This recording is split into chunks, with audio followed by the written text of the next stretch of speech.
Welcome to the Creative Penn podcast. I'm Joanna Penn, thriller author and creative entrepreneur, bringing you interviews, inspiration and information on writing craft and creative business. You can find the episode show notes, your free author blueprint and lots more at thecreativepenn.com, and that's pen with a double N. And here's the show. Hello creatives, I'm Joanna Penn, and this is episode number 841 of the podcast, and it is Sunday the 14th of December 2025 as I record this. In today's show, I'm sharing some chapters from The Relaxed Author. Take the pressure off your art and enjoy the creative journey. Written and narrated by me and Leslie LeFebvre. As it feels like that time of year where you should be more relaxed, but it is also more stressful and you might be beating yourself up about not achieving your creative goals this year and thinking about next year and creating a massive to-do list. So these chapters today around relaxed writing are hopefully to help you refocus on what might be more important, which is loving your writing and being a more relaxed author. So the full audiobook recording narrated by Human Us is available in all the usual places, as well as my store, creativepenbooks.com, and of course in all the other formats too. So that's coming up in the main section of the show. In writing and publishing things, Spotify shares their 2025 audiobook trends, and unsurprisingly, the biggest trends were spicy romance and romantasy, which continue to dominate book culture. We've also seen a real surge in music memoirs, which I guess you could say is unsurprising for a trend on Spotify, which started out as a primarily music platform, with readers loving behind-the-scenes looks at creative lives. Also interesting this year is dystopian anxiety. A spike in interest in classic dystopias like Fahrenheit 451 and 1984, but also contemporary fiction and nonfiction like Moderation and Empire of AI that explore themes of social unrest, climate change and emerging technologies. Spotify is blurring the lines between reading and listening, turning books into the same cultural ecosystem as music and podcasts.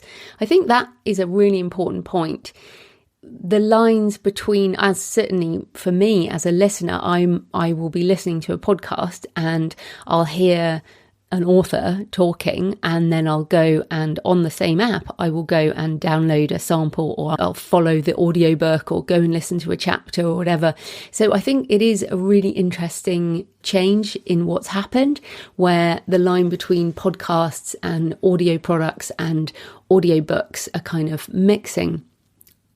Another interesting thing they said is romantasy, while historically popular with women, men now account for roughly 15% of listening in steamier subgenres, proving the desire for passion, power and escape is universal. So I think that's interesting too, because sometimes we just assume we know what our audience is and perhaps we don't. So that's good. For 2026, romantasy isn't going anywhere. So if you write in that genre, you're probably still good. Although I imagine it's pretty full up. It's not a genre I really read, or I certainly don't write. But although I have read Fourth Wing, like everyone, there are some really big titles on the horizon. I think, this is Spotify talking, 2026 is shaping up to be another blockbuster year for romantasy. Also, the appetite for horror will keep growing, and we'll see continued growth in genre-blending fiction and climate fiction, which tackles environmental and ecological themes in fresh, urgent ways. Also, more books exploring AI and technology as readers look for stories to help them make sense of the world we're moving toward. If you are an author publishing on Spotify, you got a Wrapped of who is listening to what. And for me, How to Write a Novel is my most popular audiobook on Spotify, with listeners split between men and women between 40 to 60 years old. To be honest, that is no surprise to me.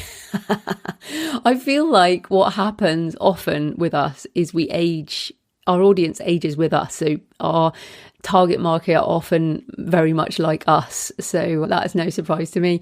As ever, you can find my audiobooks on all of the apps and on YouTube and my store, creativepenbooks.com, and in all the other usual formats. So staying with audiobooks, Audible has announced better integration with BookTok by partnering with TikTok to help listeners discover top trending books and stories inside the Audible app and web experience. So if you're a subscriber to Audible, you should be able to see this, I guess. The collaboration with TikTok creates a seamless bridge between what's trending on BookTok and what listeners can explore on Audible. A dedicated best of BookTok destination, a curated section within the Audible app and web experience showcasing trending titles refreshed regularly by the Audible editorial team. Collections are organised by some of BookTok's most popular genres, thriller, historical fiction, and micro-genres like romantasy, book to screen, and dark academia, creating precise recommendations for listeners. And according to the Publishers Association, 68% of 16 to 25-year-olds say the community has inspired them to explore books they never would have considered otherwise. So obviously 16 to 25 is a big TikTok demographic.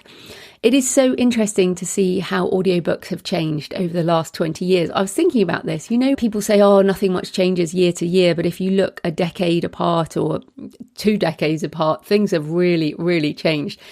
Those of you listening will no doubt remember when abridged cassettes, because there's no way you could have had the full books like we have with digital. So pretty much all the books were abridged in some way, as in they were edited down.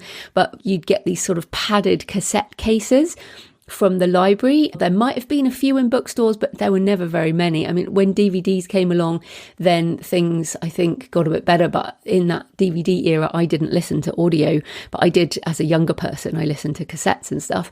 But certainly it was not mass market. There were no mass market audiobooks, and there were just so few of them. And they were really aimed at a very particular demographic, not 16 to 25-year-olds. So this is just fascinating to me. And I think we have to keep this stuff in mind, that you don't necessarily know what people want. So back then, it may have been that there was just, there would have been all this untapped market for audio listening, and digital and streaming audio has allowed that market to come to life, which is very, very cool. So that is on audible.com's newsroom, or obviously links in the show notes to all of this. Then over on the Novel Marketing Podcast, an episode about nonfiction. So Thomas Umstattd Jr. gives a non-fiction author's guide to Substack. And the Novel Marketing Podcast is a great show, and they often do stuff about non-fiction. So don't think it's just about novels or marketing, to be fair. Thomas says he doesn't recommend Substack for novelists, specifically around serializing fiction, because it's not really designed for that. But Substack can be a game changer for non-fiction authors. If you are a subject matter expert, you can attract readers, engage them with your expertise, and convert them into paying subscribers, all on Substack for free. They do not charge you until you start making money, so they only make money when you make money. He also says Substack is going through a radical and controversial transition from a blog and email platform into more of a social network. The episode goes into more detail around comparisons to other platforms. Thomas says, I still recommend having your own WordPress website in addition to Substack. I do not trust them enough to put all my content only on their platform because you are not paying them. You are still sharecropping on their land, so to speak. And yes, this is one of my hesitations and one of the big red flags around any platform, because if it is free, you are the product. It's like, because all these companies have to make money somehow, and they can change the game at any time. And I've certainly been long enough to see the rise of platforms and the fall of platforms, many of them. Tumblr would have been one. Medium before Substack was the place everyone was like, oh, Medium's the place you can build your audience. And then, of course, I think it's still around, but you don't really hear about it anymore. Tumblr got bought, I think, and WordPress has been around the whole time. I pay for my hosting on WordPress sites, and I also pay Shopify. So you can pay for the platform and then use it however you like, or it's a free platform and they get to change the rules basically and get to monetize your content in the way that they want. And in reflecting on why platforms change and why they stop being so popular or useful, it's usually a shift in monetization in some form. So a company that uses free organic reach, I mean, think about how Amazon and Facebook, you started off with organic reach. You'd build an audience and you'd be able to reach them. And then that kind of changed over time. You can post on your Facebook page now and just have nobody see it at all. Even if you have thousands of followers, it doesn't work like that. And Amazon, you used to be able to, back in the early days, put up a book and there was some organic reach, and now really isn't. So things move into pay to play eventually. Things do not stay free forever. So will Substack have to do that? They have to monetize in some form. And of course, they do charge once people start subscribing. They take a percentage of the subscription, but they may also change the rules in the future. So please do remember that. If you're using Substack, I've heard a lot of authors recently say, I'm moving everything over to Substack. So fair enough. But if things change, then just have a backup plan. All these platforms are also more about discoverability and community, and make sure you back up email lists. Make sure you can pivot if a platform fails. Don't rely on one platform for everything. You know, that is always my mantra. Multiple streams of income. Make sure you have backups. Yeah, I think it's probably because I worked in IT for so long, like 13 years I was an IT consultant, and goodness me, you just know how things change. So back to the episode on novel marketing. You really need to be creating good content on Substack. Thomas says Substack is a poor fit if you are trying to use it as a mailing list. So don't just move your mailing list over there. If you don't have anything to say, if you just want to stay in touch with readers and you're putting up empty posts with no real content, it will not work well. Just use other email services like Kit or MailChimp. Thomas also says it doesn't work well for pure promotional emails. You're not supposed to send straightforward promotional content on Substack. You can include a promotion within a content-rich email, but pure promotion is frowned upon. So the episode has lots of tips, including how to grow a Substack, how to use notes, which is that more social side, SEO, monetization. So if you are considering Substack as a blogging platform, you can also do audio there in 2026. Definitely check out the episode on novel marketing podcast. In AI things this week, OpenAI have released a new model, ChatGPT 5.2, which I've been testing, the thinking model, and finding super useful. But the big news is OpenAI's announcement with Disney. So the Walt Disney Company and OpenAI reached landmark agreement to bring beloved characters from across Disney's brands to Sora. As part of this 3-year licensing agreement, Sora, which is a video app, AI-generated video app, will be able to generate short, user-prompted social videos that can be viewed and shared by fans, drawing on more than 200 Disney, Marvel, Pixar and Star Wars characters. A selection of these fan-inspired Sora short-form videos will be available to stream on Disney+. Disney and OpenAI affirm a shared commitment to responsible use of AI that protects the safety of users and the rights of creators. So why is this interesting for us? Well, one of the biggest intellectual property companies has done a licensing deal with an AI company to create AI-assisted images. Their CEO, Robert Iger, said, "Technological innovation has continually shaped the evolution of entertainment, bringing with it new ways to create and share great stories with the world. The rapid advancement of artificial intelligence marks an important moment for our industry, and through this collaboration with OpenAI, we will thoughtfully and responsibly extend the reach of our storytelling through generative AI while respecting and protecting creators and their works." Now, Disney are famously litigious with their IP, so this licensing deal is interesting. And we've also seen deals in recent weeks and months with music companies and the AI music service Suno, and it's instructive to consider what this might mean for publishing.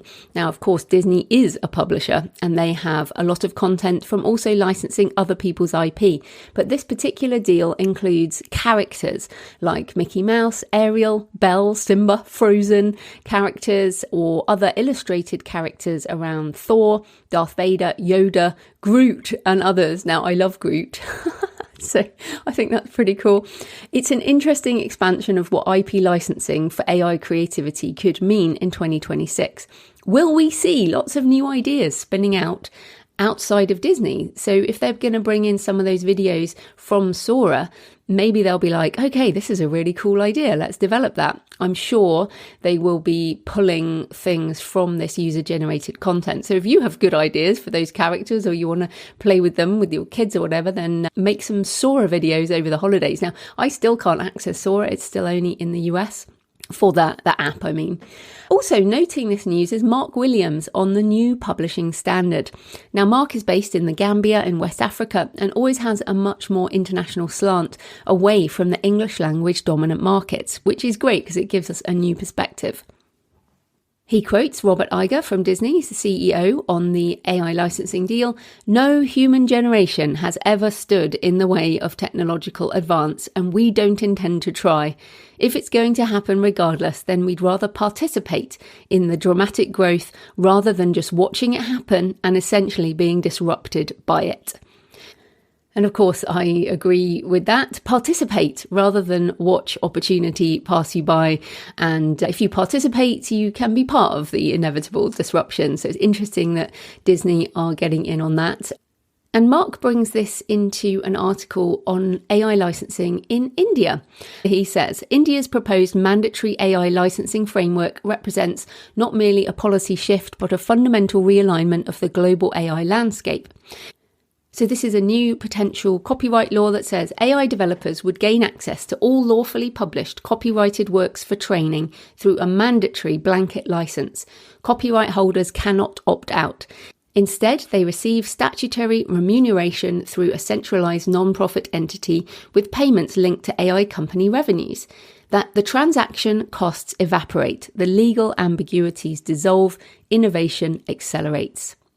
So I think this is really interesting. Instead of fighting for years and doing lots of legal things, they're making a decision and moving forward. The article notes that India is already OpenAI's second largest market after the US, and that India may well become our largest market, while the country has become what analysts call the bot training capital of the world. Meanwhile, the US, UK and Europe remain locked in legal battles. China and India accelerate. How will things look over the next 5 to 10 years? Certainly interesting times. So Mark's article also goes into the voice revolution and how voice AI is becoming the dominant interface in emerging markets, fundamentally altering not just how content is consumed, but who can consume it. 11 Labs, who many of us use for audiobook narration, so my audiobooks Blood Vintage and also Death Valley are in my voice clone by 11 Labs. So 11 Labs reports that India has become its largest market by user registration and second largest by enterprise revenue in just 12 months. The company supports 12 Indian languages with native Hindi and Tamil already integrated into core models. Audio content platforms have reduced content production costs by 90% while scaling multilingual storytelling. And I talked about this a while back, about how the English language markets have very long established audiobook production and English language storytelling. Most places do not have masses of audio in their own language. So the only way this was going to happen is with mass audio with AI. And as 11 Labs have said here, reduced content production cost by 90%, which is incredible. Voice AI with emotional expressiveness, accent diversity and contextual awareness is creating entirely new content consumption patterns. India's 900 million internet users, many with limited literacy or English proficiency, can now access services, shop, learn and consume media entirely through voice. The interface breakthrough that keyboards and screens never achieved for billions of people is now happening through conversational AI.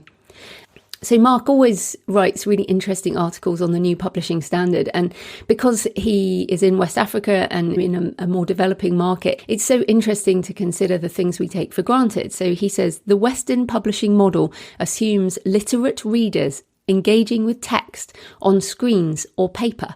Our concession to voice is passive, one-way street audiobooks and podcasts. But now, he says, voice is not an add-on to text, but a parallel universe of content engagement. On voice AI, Publishers must stop thinking of it as an accessibility add-on or optional feature. Voice is becoming the primary interface for billions of potential readers. Publishers should be investing heavily in voice-optimized content creation, not merely converting existing books to audiobooks. This means commissioning works that exploit voice's strength, serialization, interactivity, personalization, rather than treating voice as a passive audio playback mechanism for text conceived for reading. I love thinking about this in a different way and trying to change my mindset of just text first, then turn that text into audio. I mean, I already do now with the AI generated voice, those two books, Death Valley and Blood Vintage. When I've produced those with 11 Labs, I have changed it. I have changed the text. So the audio product is different to the printed product, because when I read something with my eyes, it is a different experience to listening with my ears. And the way we write is also different. And so I think this is an interesting potential future, is trying to think about audio first products, audio designed experiences. And because we now do have AI voices and services like 11 Labs, we can think much more creatively around audio. I know many of you are looking at audio dramas now, multi-voice audio drama, which is possible for a lot less money than it used to be. It just wasn't possible for us before. We can do sound effects, you can do just so many things. So really interesting how this might expand over time. So Mark also finishes this article saying publishers should also embrace AI-generated content where it creates value whilst humans retain creative control. The moral panic about AI slop ignores that much human-generated content is also slop. Let's get real here. AI slop is a convenient trash term for anything produced by AI that we don't personally approve of. We had this same BS when self-publishing took off in the late 2000s and early 2010s in UK and Europe. The publishing gatekeepers revelled in predicting the tsunami of crap that would bring the industry to its knees. Self-published dross that no editor had set eyes on, thrown into the smelly cesspit of depraved desperation that was the Kindle store. With de rigueur, homemade cover and a full quota of spelling mistakes. Penny dreadfuls, as it was called, the British tsunami of crap, as it overwhelmed readers and stopped them finding gatekeeper-approved content. So yes, I agree with Mark. I think there is AI slop, but there's also human slop, and there's a lot of humans creating AI slop. So yeah, once again, we just have to be responsible creators of really good stuff, whether or not we use AI as part of our creativity or not. But Mark says, AI assisted translation into multiple languages, AI generated voice narration, AI powered personalization of educational content. These enhance rather than diminish publishing's value proposition. The choice is stark. Evolve or become obsolete. India is showing the way forward. Western publishers would be wise to follow rather than clinging to a past that no longer serves anyone's interests. So what does this mean for us? Because it's all very well to say, oh, look at all these things happening. Well, for me, I am revisiting AI-assisted translation. I have dipped my toe into translation many times over the last decade. As ever, this was one of the occasions where me being early really harmed me. So way back now, probably 2012, 2014, I did German translations. I worked with translators. I did some Spanish. What else did I do? I did some other languages. I spent money, I spent time, and it was too early. There just wasn't the market in Kindle in those arenas. And then a few years later, it really took off and people started to do it, but I'd been burnt, so I stayed out of it. And I've done some translations over the last few years, some AI assisted, some licensing with traditional publishers, and I am now revisiting it because mainly I think with Kindle launching Kindle Translate last month and really seeing that 2026 may be the year of AI assisted translation, as 2025 was really a year of AI assisted audiobook narration and AI voice. I think this will be an interesting possibility for next year. I'll talk a bit more about this when I do my looking forward into 2026 in the new year. But also with AI narration, I'm definitely thinking more about this voice first thing for content. And in fact, back in 2019, this is where I first got into the voice first movement as such. There was a #voice first tag that we used to do stuff on Twitter as it was back then. But I did a podcast back in 2019. What if the future is voice first? What if people ask AI to find them a book to read with voice? What if the primary consumption of books is audio, not print or ebook? That's what I said back in 2019. And as ever, just a few years early, but perhaps that is gathering steam now in some markets, which is interesting. So as ever, lots going on, lots for you to think about, but the opportunities to create different kinds of content are just growing and growing. So if you have ideas, there's so much opportunity now. It's very exciting. In personal news, I've submitted 2 essays for my master's and I have one more to get done, and I've also started writing. I couldn't help myself. I have a couple of chapters for my tall ship thriller/horror. Working title is Bones of the Deep. I actually think it's more thriller at this point. We shall see. I am a discovery writer, so I have a lot of it in my head, but I don't really know what will happen. I do have some ideas of the climax and the ending, I think, but as ever, these things change.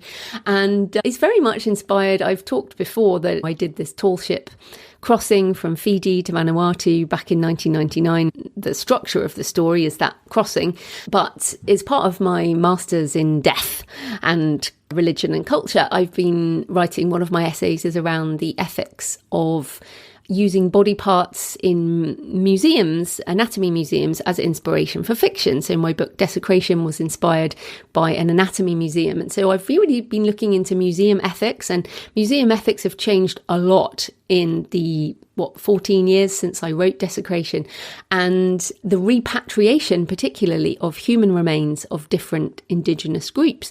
So I'm sort of partially using that as my inspiration within the book too. So it's got lots of different strands as ever, but it's going to be a fun book, and I have actually booked Kristen, my editor, for February. So I thought I'd mention it because this can really help. If you're somebody who is confident in how they write, then booking an editor is a really good way to force the project forward. But do not book an editor if you are not confident in your ability to get a draft done and self-edit that draft, etc. But yes, I do like to have a deadline, and my next term of the Masters starts mid-January. So basically I'm going to get most of the draft done over the holidays, and yeah, I'm not taking any time off, just a few days. Jonathan, my husband, is finishing his MBA dissertation, so I figured if he's working, I might as well work. But yeah, I will be having a few days off, but looking forward to have more time off, hopefully in early 2026. I am also prepping my webinars on business for authors coming in January. 2 dates. It's the same webinar I'm running twice, Saturday 10th of January or Saturday 24th of January. My plan is to cut through the noise and help you level up your author business. If you have a business of some kind, a small one or a bigger one, it will be a chance to think about some more strategic questions and set yourself up for 2026. Or if you're thinking that you might want to run an author business, this will help you too. So it's going to be very thought-provoking. I absolutely intend to make it challenging. So yeah, come and join me live, or you get the replay if you buy a ticket, and there's slides and other material. You can find the links at thecreativepenn.com/live, LIVE, thecreativepenn.com/live. Patrons get 25% discount. So check the Patreon site if you are a patron before you book. So thanks for all your emails and comments and photos this week. Ledger and Lace on YouTube said around Sasha's interview, "Oh wow, this is amazing. I really love packaging." Which is just fantastic. I really think there are 2 types of people in the world: people who love packaging and people who don't. And I am one of the latter. Also, Merrin in New Zealand sent a picture: breakfast in bed with my British blue lovely cat Fozzie while listening to the interview with Sasha. Heaven. Oh, that was a lovely picture. You know I love cats. Tammy says, I always listen to the podcast when I bake my gluten-free cookies for the week. Doing some pizzas today as well. Thanks for creating great content. Thanks, Tammy. And Brian said, I spent a few days in New Orleans during a cross-country road trip and happened upon the Lafayette Cemetery while on a Garden District walking tour. Here's a few pictures. I also witnessed an impromptu jazz music parade. It was all quite magical. And thanks, Brian, for sending pictures of some of those tombs above ground. And my thriller, Valley of Dry Bones, was inspired partially by a trip to New Orleans. So I do love that city. It is a great place. Okay, please leave a comment on the podcast show notes at thecreativepenn.com or on the YouTube channel, or email me, send me pictures of where you're listening or your favourite cemetery, crypt or death culture place, Joanna at thecreativepenn.com. I love to hear from you. It makes this more of a conversation. And yes, that is my email. And so if you're getting one of these spam emails and it's not from Joanna at thecreativepenn.com, then it's not from me. Okay, today's episode is sponsored by Draft2 Digital, who I use for ebook publishing to Nook, Apple and library services, amongst others, and also for the Relaxed Author publication with Mark LeFebvre coming up soon, as they have a payment splitting for royalties service, which really helps with the admin. They also do print. Are you an indie author in need of an easy and efficient print-on-demand service backed by a world-class customer support team? Look no further than Draft2 Digital Print D2D Print. D2D Print is ideal for authors who've already published ebooks but haven't yet done print. You can convert an ebook to a print-on-demand file with just a few clicks, turn an ebook cover into a wraparound print cover in seconds, choose from dozens of beautiful layouts, industry standard trim sizes and formatting options. You can distribute worldwide. You can use free ISBNs. You can order author copies within 32 countries and they do not have the word proof stamped on the book. You can also use free change tokens every 90 days to make updates. All this and more with no setup or recurring fees. Print on demand is a game changer for indie authors because while brick and mortar bookstores can't physically stock every book, they can check for the print on demand availability of a book when a customer requests it. If you only publish ebooks, you could be missing a huge opportunity with readers. Let's fix that with D2D Print. Just go to draft2digital.com. That's the number 2, draft2digital.com. So this type of corporate sponsorship pays for the hosting, transcription and editing, but my time in creating the show is sponsored by my community at patreon.com/thecreativepenn. Thanks to the 14 new patrons who've joined this week, and thanks to everyone who've been supporting for months and years. If you join the community, you get access to all my backlist videos and audio covering writing craft, author business, AI tutorials and more. This week we had live office hours where I went through AI-assisted translation options and how AI is helping people shop this holiday season and what it means for book discoverability in 2026. Patrons also get 25% discount for my Business for Authors webinar. The Patreon is a monthly subscription, the equivalent of buying me a black coffee a month or a couple of coffees if you're feeling generous. So if you get value from the show and you want more, come on over and join us at patreon.com, patreon.com/thecreativepenn. Right, let's get into the Relaxed Author. The Relaxed Author. Take the pressure off your art and enjoy the creative journey. Written and narrated by Joanna Penn and Mark Leslie LeFebvre. Why the Relaxed Author? The definition of relaxed is free from tension and anxiety, from the Latin laxus, meaning loose. And to be honest, I am not a relaxed or laid-back person in the broader sense. Back in my teens, my nickname at school was highly stressed. I'm a type A personality, driven by deadlines and achieving goals. I love to work, and I burned out multiple times in my previous career as an IT consultant. If we go away on a trip, I pack the schedule with back-to-back cultural things like museums and art galleries to help my book research. Or we go on adventure holidays with a clear goal, like cycling down the southwest coast of India. I can't even go for a long walk without training for another ultra-marathon. So I am not a relaxed person, but I am a relaxed author. If I wanted to spend most of my time doing something that made me miserable, I would go back to my old day job in consulting. I was paid well and worked fewer hours overall. But I measure my life by what I create. And if I am not working on a creative project, I am not able to truly relax in my downtime. There are always more things I want to learn and write about, always more stories to be told and knowledge to share. I don't want to kill my writing life by overstressing or burning out as an author. I write what I love and follow my muse into projects that feel right. I know how to publish and market books well enough to reach readers and make some money.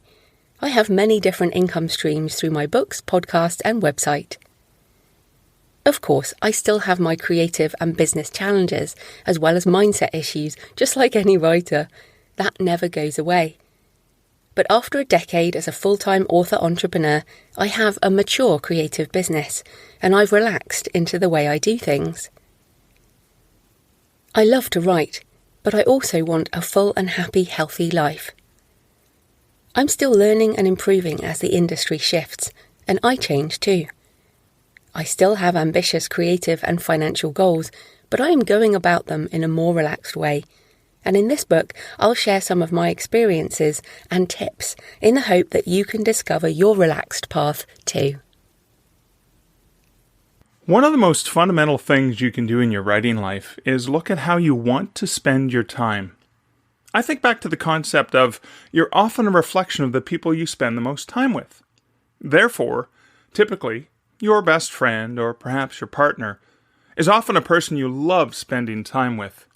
Because there's something inherently special about spending time with this person who resonates in a meaningful way, and you feel more yourself because you're with them. In many ways, writing, or the path that you are on as a writer, is almost like being on a journey with an invisible partner. You are you, but you are also the writer you. And there's the two of you traveling down the road of life together. And so that same question arises. What kind of writer self do you want to spend all your time with?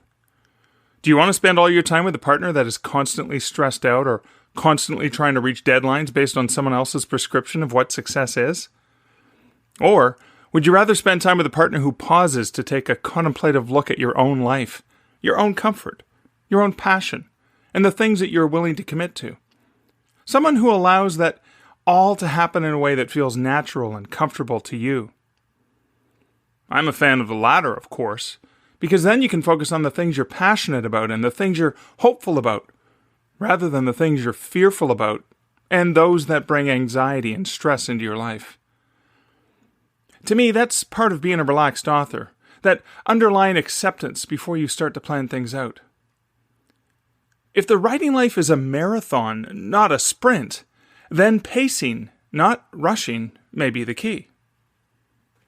We have both seen burnout in the author community, people who have pushed themselves too hard and just couldn't keep up with the impossible pace they set for themselves. At times, indie authors would wear that stress, that anxiety, that rush to produce more and more as a badge of honor.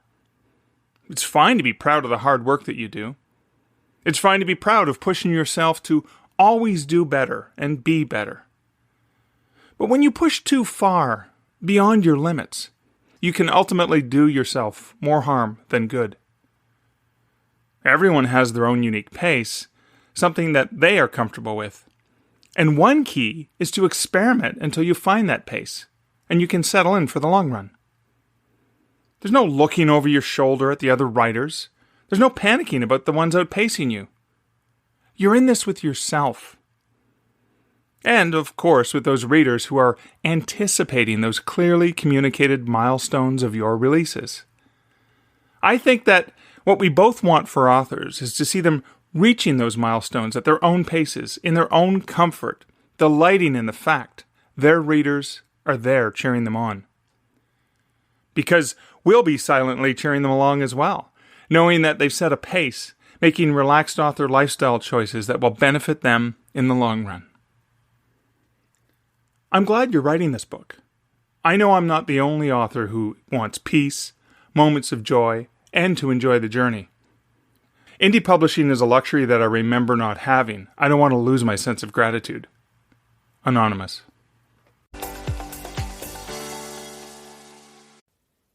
Part 1. Relaxed Writing. 1.1. Write what you love. The pandemic has taught us that life really is short. Memento mori. Remember, you will die. What is the point of spending precious time writing books you don't want to write? If we only have a limited amount of time and only have a limited number of books that we can write in a lifetime, then we need to choose to write the books that we love. If I wanted a job doing something I don't enjoy, then I would have remained in my stressful old career as an IT consultant, when I certainly wasn't relaxed. Taking that further, if you try to write things you don't love, then you're going to have to read what you don't love as well, which will take more time. I love writing thrillers because that's what I love to read. Back when I was miserable in my day job, I would go to the bookstore at lunchtime and buy thrillers. I would read them on the train to and from work and during the lunch break. Anything for a few minutes of escape. That's the same feeling I try to give my readers now. I know the genre inside and out. If I had to write something else, I would have to read and learn that other genre and spend time doing things I don't love. In fact, I don't even know how you can read things you don't enjoy. I only give books a few pages, and if they don't resonate, I stop reading. Life really is too short. You also need to run your own race and travel your own journey. If you try to write in a genre you are not immersed in, you will always be looking sideways at what other authors are doing, and that can cause comparisonitis, when you compare yourself to others, most often in an unfavourable way. Definitely not relaxing. Writing something you love has many intrinsic rewards other than sales. Writing is a career for many of us, but it's a passion first, and you don't want to feel like you've wasted your time on words you don't care about. Write what you know is terrible advice for a long-term career, as at some point you will run out of what you know. It should be, write what you want to learn about. When I want to learn about a topic, I write a book on it, because that feeds my curiosity, and I love book research. It's how I enjoy spending my time, especially when I travel, which is also part of how I relax. If you write what you love and make it part of your lifestyle, you will be a far more relaxed author. It's common that writers are drawn into storytelling from some combination of passion, curiosity, and unrelenting interest. We probably read or saw something that inspired us, and we wanted to express those ideas, or the resulting perspectives that percolated in our hearts and minds. Or we read something and thought, wow, I could do this, but I would have come at it differently, or I would approach the situation or subject matter with my own flair. So we get into writing with passion and desire for storytelling. And then, sometimes along the way, we recognize the critical value of having to become an entrepreneur, to understand the business of writing and publishing. And part of understanding that aspect of being an author is writing to market, and understanding shifts and trends in the industry, and adjusting to those ebbs and flows of the tide. But sometimes we lose sight of the passion that drew us to writing in the first place. And so, writing the things that you love can be a beacon to keep you on course. I love the concept of do something that you love and you'll never work a day in your life. And that's true in some regard because I've always felt that way for almost my entire adult life. I've been very lucky. But at the same time, I work extremely hard at what I love. Some days are harder than others, and some things are really difficult, frustrating, and challenging. But at the end of the day, I have the feeling of satisfaction that I spent my time doing something I believe in. I've been a bookseller my entire life, even though I don't sell books in brick-and-mortar bookstores anymore. That act of physically putting books in people's hands. But to this day, what I do is virtually putting books in people's hands, both as an author and as an industry representative who is passionate about the book business. I was drawn to that world via my passion for writing, and that's what continues to compel me forward.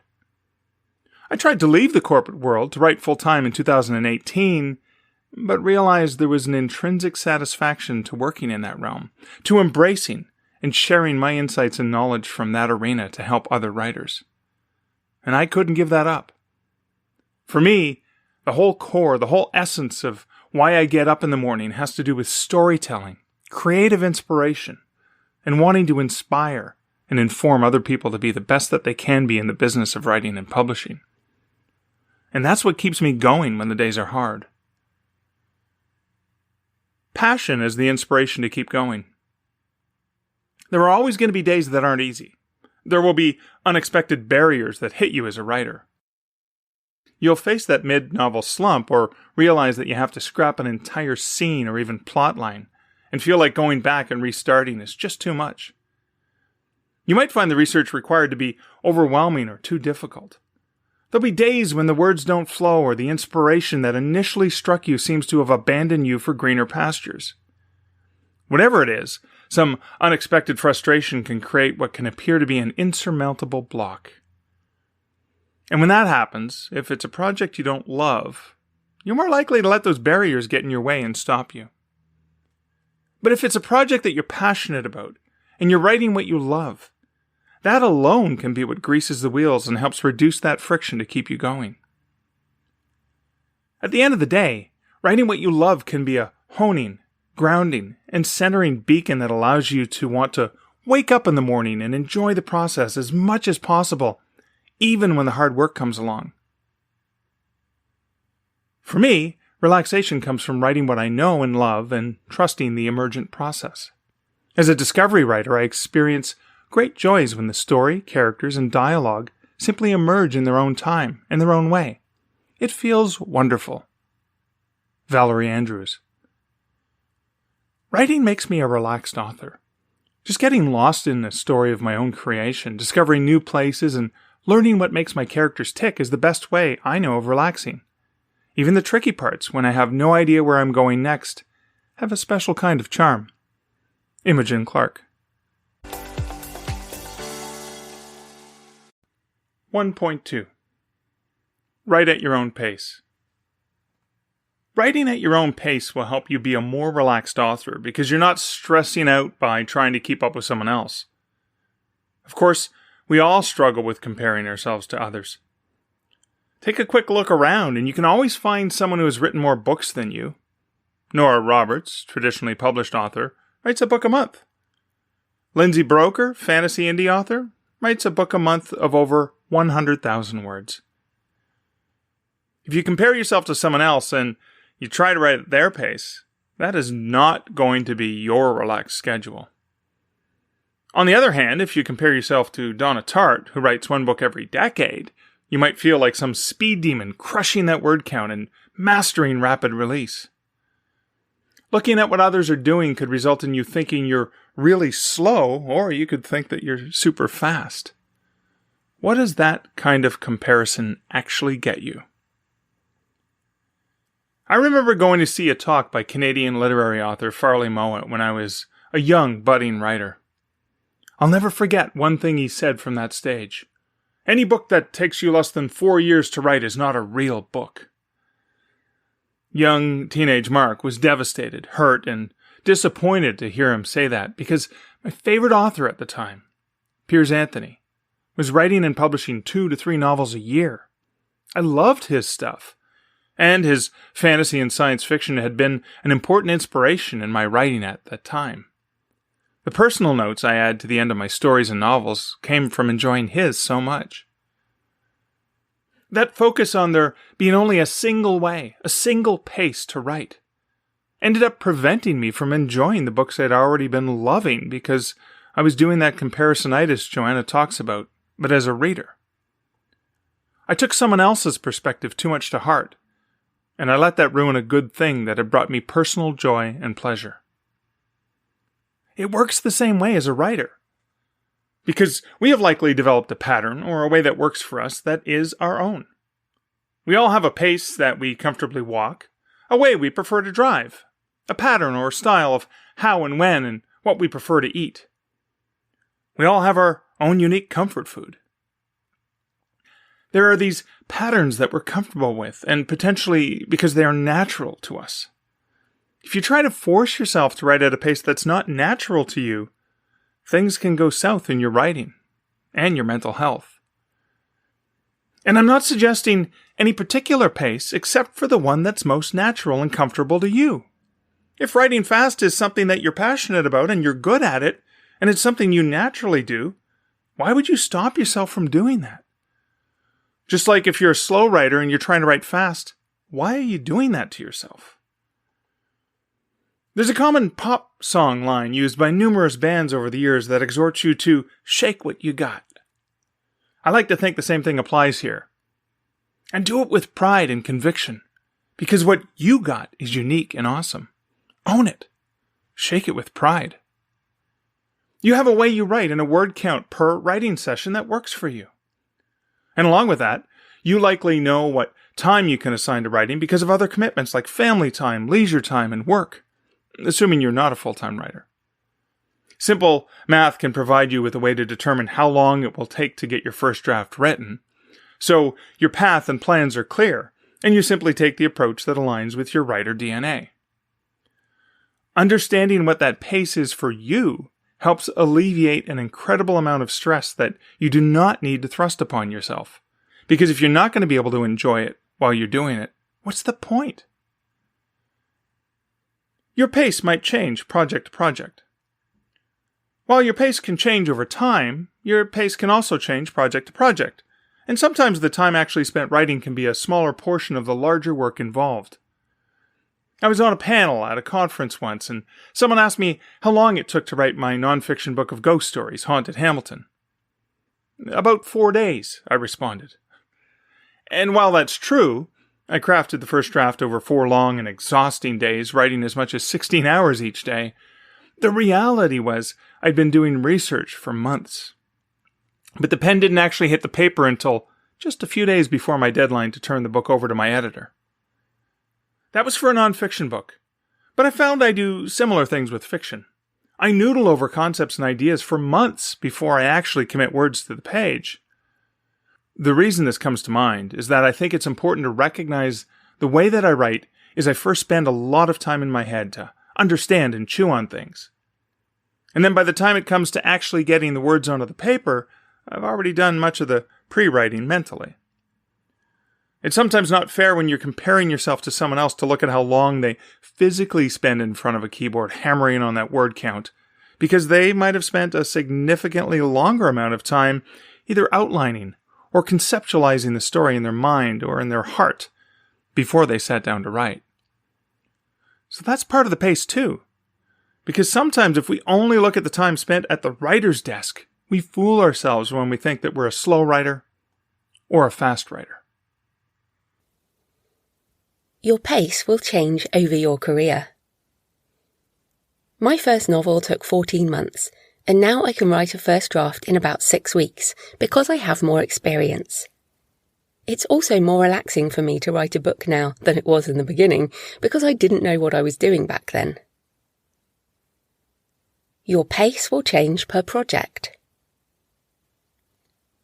I have a non-fiction work in progress, my shadow book, working title, which I have started several times. I have about 30,000 words, but as I write this, I have backed away from it because I'm still not ready. There's a lot more research and thinking I need to do.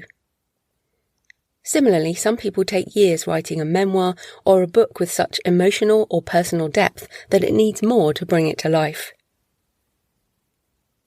Your pace will also shift depending on where you are in the arc of life.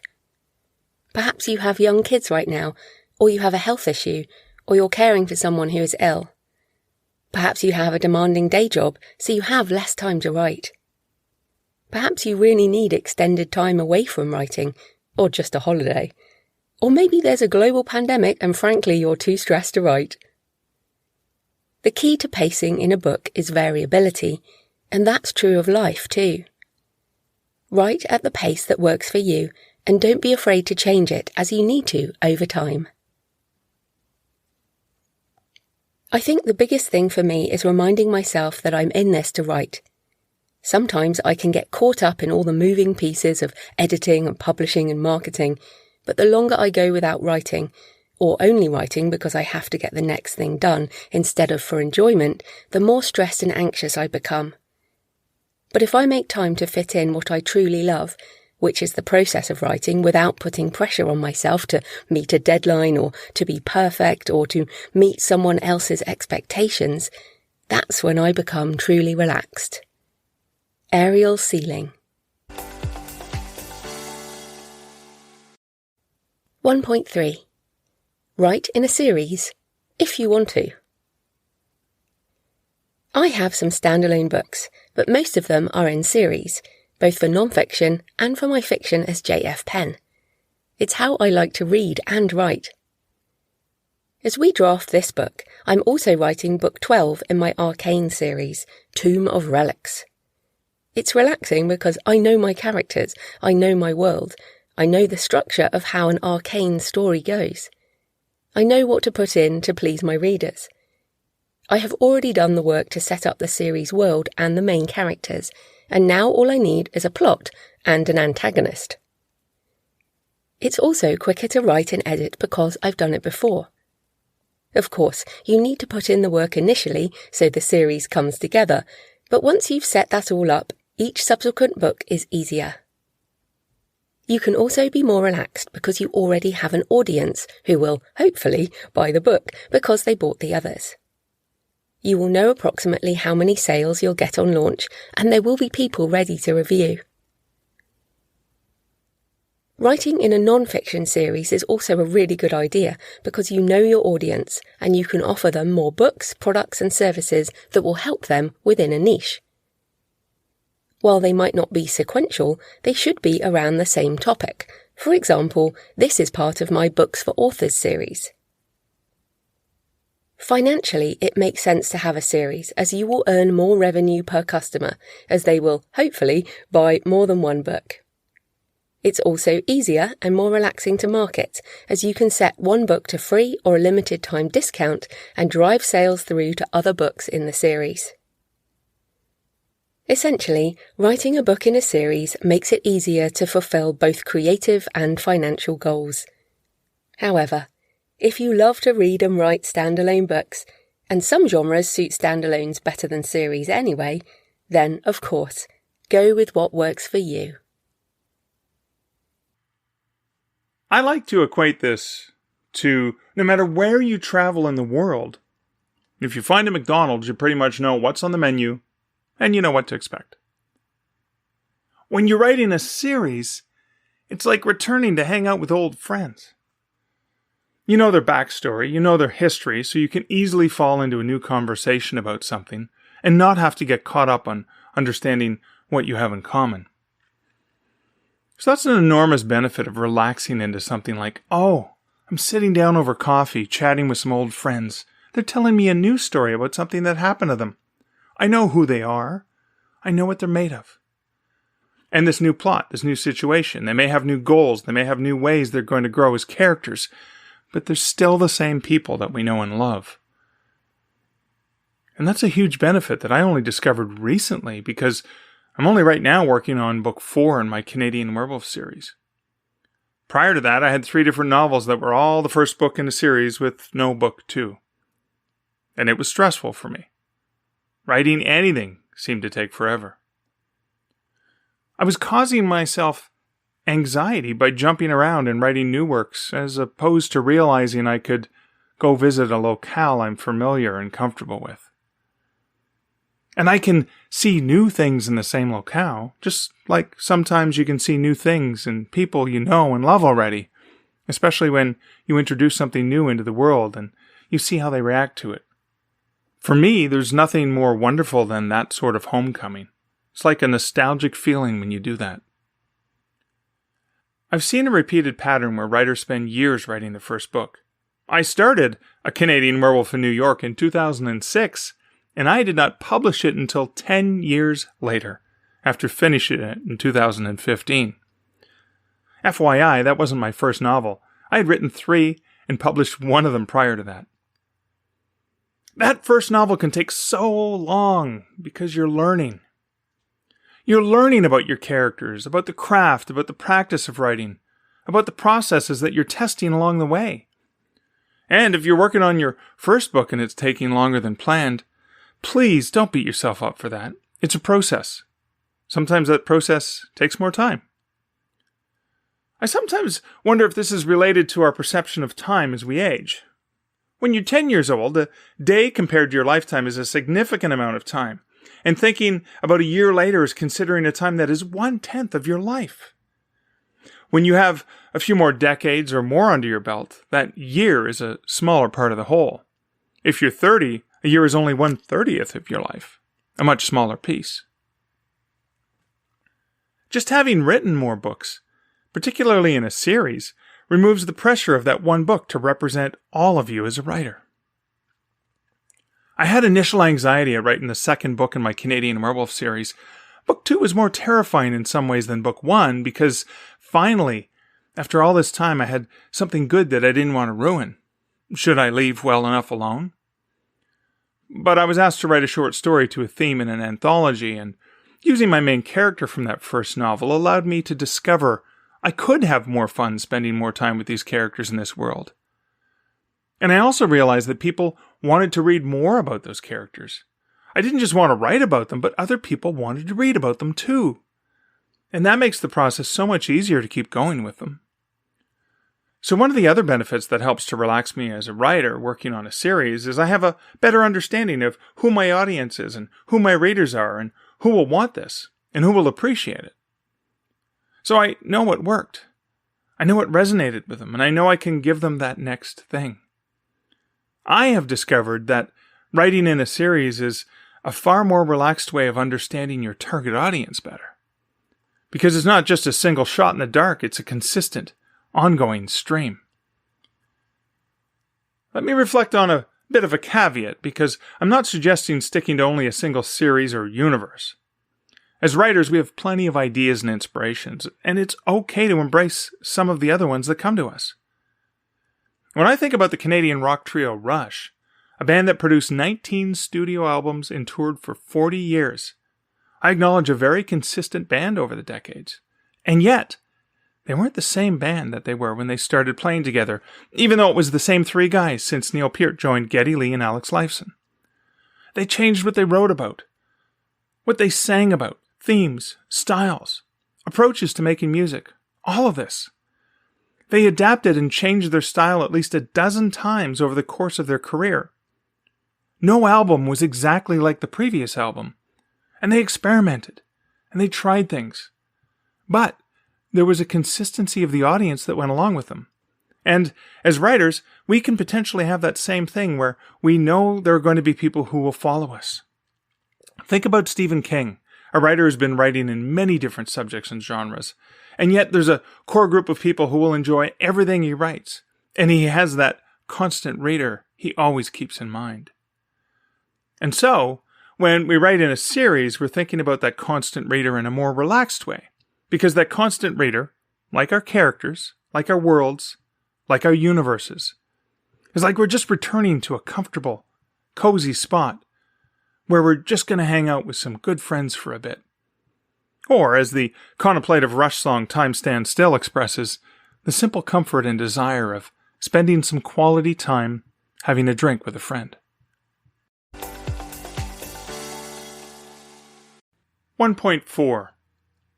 Schedule time to fill the creative well and for rest and relaxation. What we do as writers is quite cerebral, so we need to give ourselves mental breaks in the same way we need to sleep regularly. Our bodies require sleep, and it's not just physical rest for our bodies to regenerate. It's for our minds to regenerate. We need that to stay sane, to stay alive, to stay healthy. The reality for us as creatives is that we're writing all the time, whether or not we're in front of a keyboard or have a pen in our hand. We're always writing, continually sucking the marrow from the things that are happening around us, even when we're not consciously aware of it. And sometimes, when we are more consciously aware of it, that awareness can feel forced. It can feel stressed. When you give yourself the time to just let go, to just relax, wonderful things can happen. And they can come naturally, never feeling that urgent sense of pressure. Downtime, for me, is making space for those magic moments to happen. I was recently listening to episode 556 of the Creative Penn podcast, where Joanna talked about the serendipity of those moments when you're traveling and you're going to a museum and you see something. And you're not consciously there to research for a book, but you see something that just makes a connection for you. And you would not have had that for your writing had you not given yourself the time to just be doing and enjoying something else. And so, whenever I need to resolve an issue or a problem in a project I'm writing, which can cause stress, I will do other things. I will go for a run or walk the dogs, wash the dishes or clean the house. Or I'll put on some music and sing and dance like nobody is watching or listening. And thank goodness for that, because that might cause them needless anxiety. The key is, I will do something different that allows my mind to just let go. And somewhere in the subconscious, usually the answer comes to me. Those non-cerebral activities can be very restorative. Yesterday, my partner Liz and I met her daughter at the park, and while we quietly waited, the two of us wordlessly enjoyed the sights and sounds of people walking by, the river in the background, the wind blowing through the leaves in the trees above us. That moment wasn't a purposeful, hey, we're going to chill and relax. But we found about 5 minutes of restorative calm in the day. A brief but powerful, moment. And when I got back to writing this morning, I drew upon some of the imagery from those few minutes. I didn't realize at the time I was experiencing the moment yesterday that I was going to incorporate some of that imagery in today's writing session. And that's the serendipity that just flows very naturally in those scheduled and even unscheduled moments of relaxation. I separate this into two aspects because I'm good at one and terrible at the other. I schedule time to fill the creative well as often as possible. This is something that Julia Cameron advises in The Artist's Way, and I find it an essential part of my creative practice. Essentially, you can't create from an empty mind. You have to actively seek out ways to spark ideas. International travel is a huge part of my fiction inspiration in particular. This has been impossible during the pandemic and has definitely impacted my writing. I also go to exhibitions and art galleries as well as read books, watch films and documentaries. If I don't fill my creative well, then I feel empty, like I will never have another idea, that perhaps my writing life is over. Some people call that writer's block, but I know that feeling now. It just means I haven't filled my creative well, and I need to schedule time to do that so I can create again. Consume and produce. That's the balance you need in order to keep the creative well filled and the words flowing. In terms of scheduling time to relax instead of doing book research, I find this difficult because I love to work. My husband says I'm like a little sports car that goes really, really fast and doesn't stop until it hits a wall. I operate at a high productivity level and then I crash. But the restrictions of the pandemic has helped me learn a lot more about relaxation after much initial frustration. I have walked in nature and lain in the garden in the hammock, and recently we went to the seaside for the first time in 18 months. I lay on the stones and watched the waves. I was the most relaxed I've been in a long time. I didn't look at my phone. I wasn't listening to a podcast or an audiobook. We weren't talking. We were just being there in nature and relaxing. Authors are always thinking and feeling because everything feeds our work somehow. But we have to have both aspects, active time to fill the creative well and passive time to rest and relax. I go for lots of walks and hikes in the woods. These help me work out the kinks in my plots and also to feel more relaxed. Exercise is an added benefit. T.W. Piperbrook.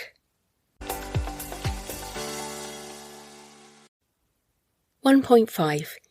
Improve your writing process, but only if it fits with your lifestyle.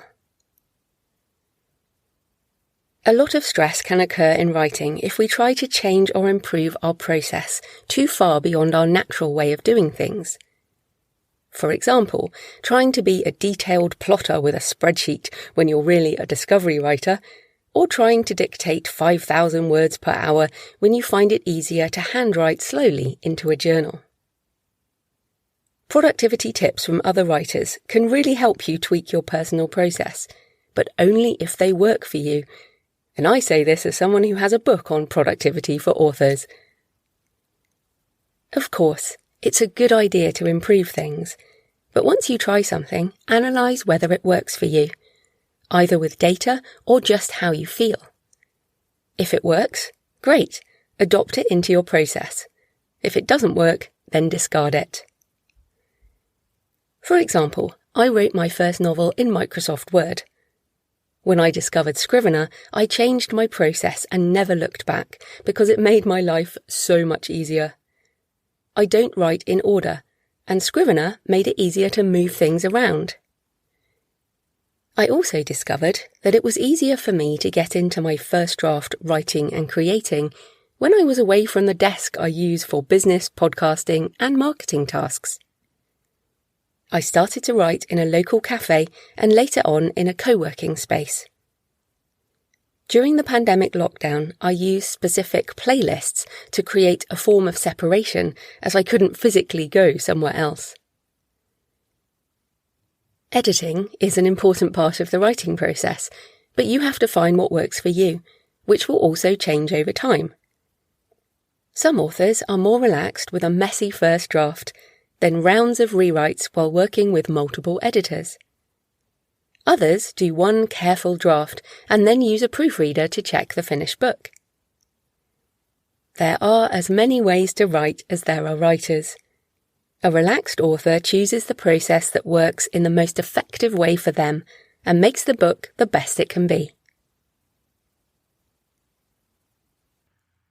When it comes to process, there are times when you're doing something that feels natural versus times when you're learning a new skill.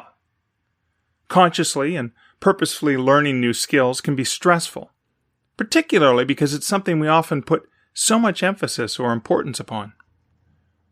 But when you adapt ongoing learning as a normal part of your life, a natural part of who and what you are, that stress can flow away.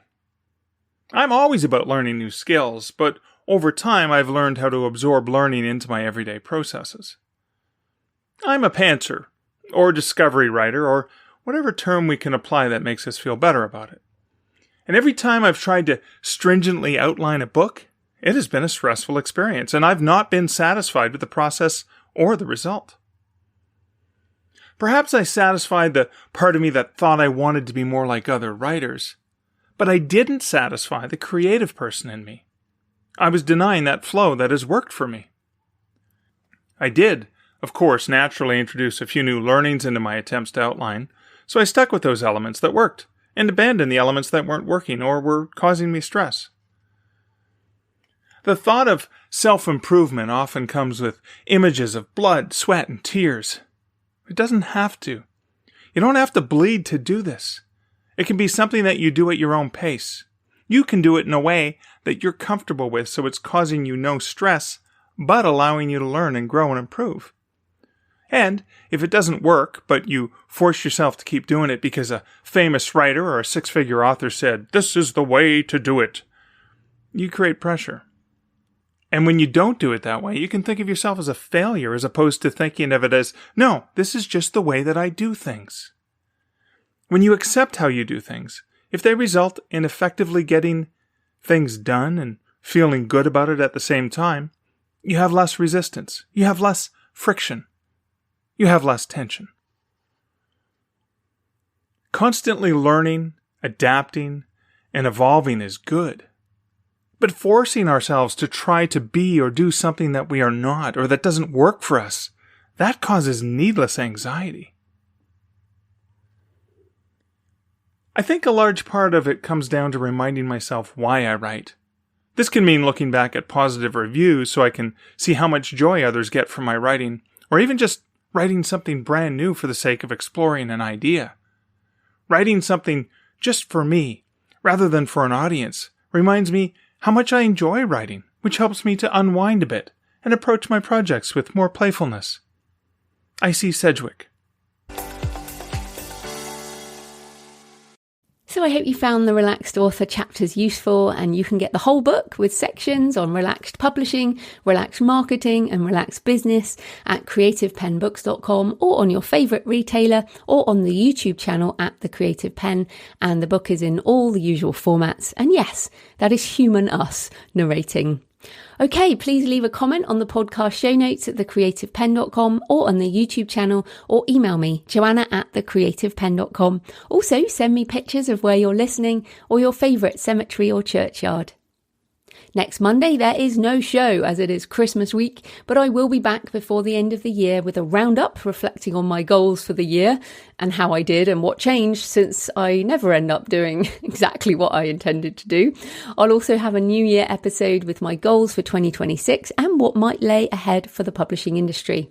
And remember, if you are thinking ahead to 2026, which let's face it is only a few weeks' time, you might like to join me for my January webinar on business for authors. Details at thecreativepen.com/live. Or if you're a patron, use the special link and get 25% discount.